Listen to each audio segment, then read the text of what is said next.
Bonjour, bienvenue dans la série sur les échecs.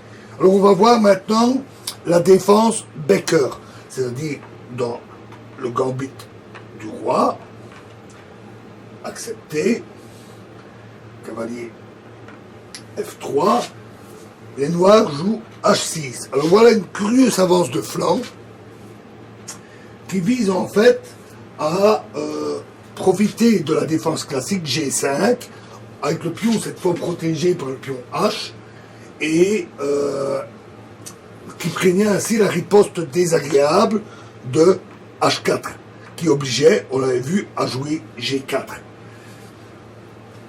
Mais cette défense a le défaut d'être un peu passive, elle perd un temps, et elle n'est pas entièrement efficace. Alors,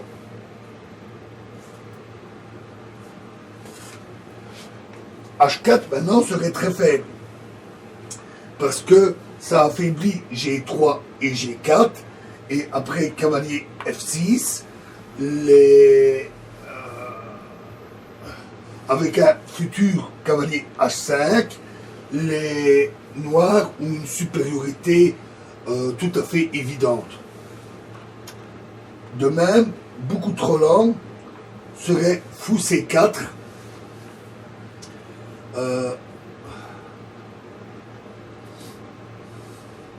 parce qu'alors cette fois-ci G5, cette fois-ci justement il branche sur la défense classique.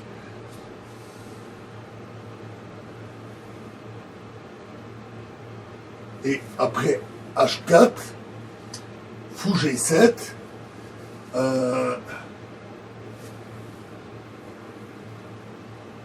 qui est le gambit Philidor, ou alors encore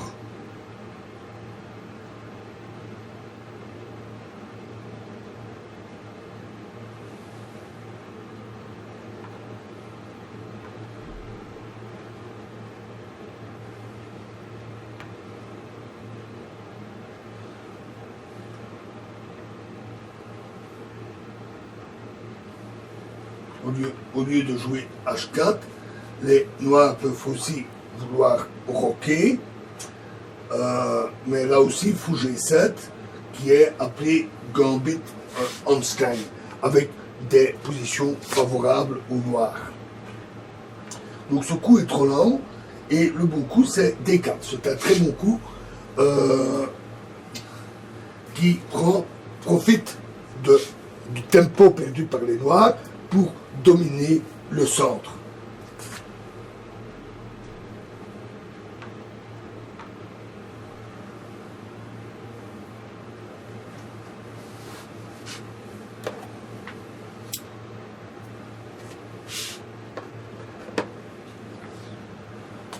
Alors ici, les noirs, évidemment, profitent aussi de pouvoir jouer G5, ce qui était leur but, de pouvoir transposer dans la défense classique. Mais alors,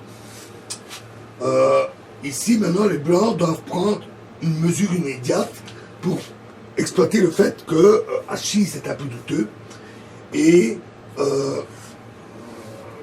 quitte à sacrifier un autre pion pour obtenir une très bonne position. Donc il joue H4.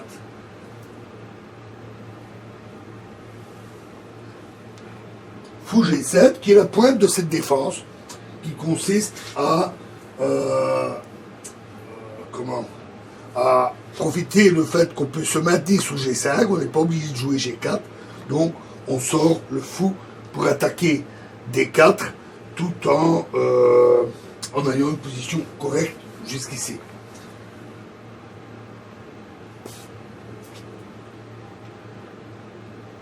Alors ici, le bon coup, c'est simplement d'échanger en G5.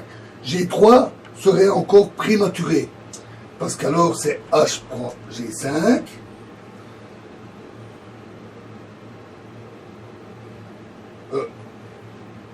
Pas H prend G5.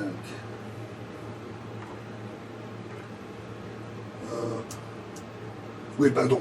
Simplement, G3 serait encore prématuré.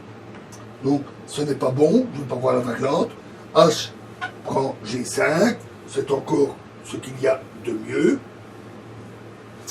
H prend G5. Maintenant, la tour est évidemment en prise, donc tour prend F8. Et les noirs profitent du fait qu'ils ont le fou là pour reprendre la tour. Fou prend H8.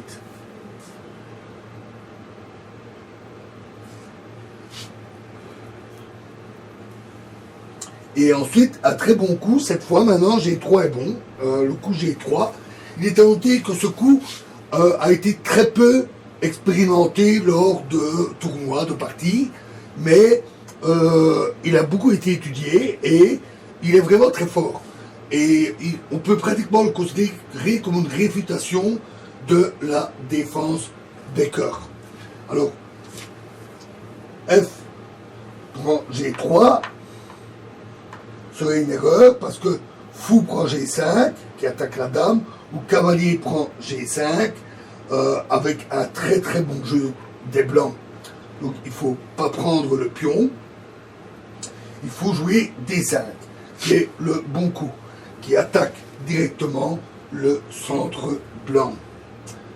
Ah oui, également G4 pour attaquer le cavalier ne serait pas bon, parce qu'alors cavalier H2 qui attaque G4, et après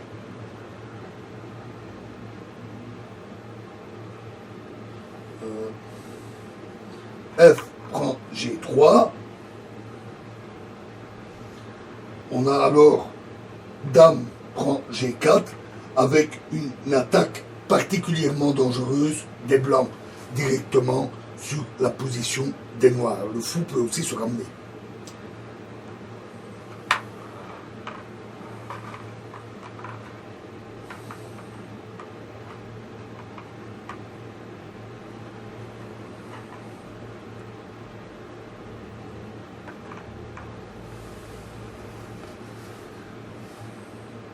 Donc ici, le meilleur est encore donc D5 pour attaquer directement le centre des blancs.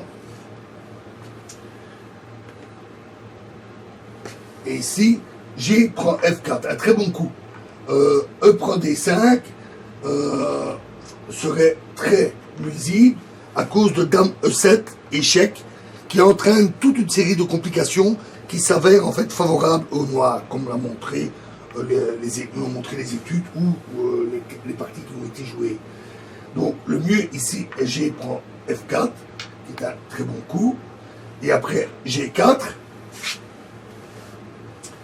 cavalier G5, F6, cavalier H3, très bon coup. D prend E4. On obtient une position qui s'avère fort complexe, très difficile à traiter, très tactique, très difficile à traiter de part et d'autre, mais où les blancs s'en sont très très bien sortis face à cette défense Becker.